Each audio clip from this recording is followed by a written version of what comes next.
খাবারের দ্রব্যমূল্যের উপরে আমরা চাই আমাদের এই মে দিবসের যে সকল দাবি জানিয়েছি সেই দাবিগুলোর মধ্যে ছিল শ্রমিকদের, গার্মেন্টস শ্রমিকদেরকে রেশনের আওতায় নিয়ে আসতে হবে, আমাদের রেশন দিতে হবে, এটা আমাদের দাবি।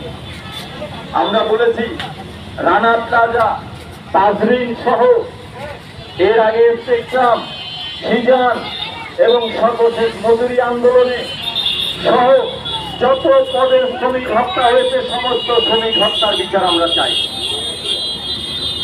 শ্রমিকদের নামে মিথ্যা মামলা প্রত্যাহার করতে হবে, হয়রানি বন্ধ করতে হবে, এটা আমাদের দাবি। আমরা চাই নিরাপত্তার সাথে কর্ম পরিবেশ নিশ্চিত করা, সংগঠিত হওয়ার অধিকার চাই, সহিংসতার বিরুদ্ধে ILO 190 যেমন সমর্থন করা আমরা দাবি জানাই।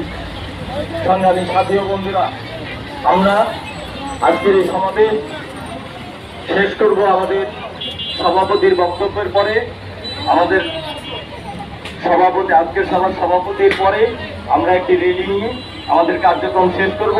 এ পর্যায়ে এখন বক্তব্য রাখবেন আমাদের বাংলাদেশ গার্মেন্টস শ্রমিক কর্মচারী ফেডারেশনের সংগ্রামী সভাপতি, জাতীয় শ্রমিক নেতা কামরুল আহসান।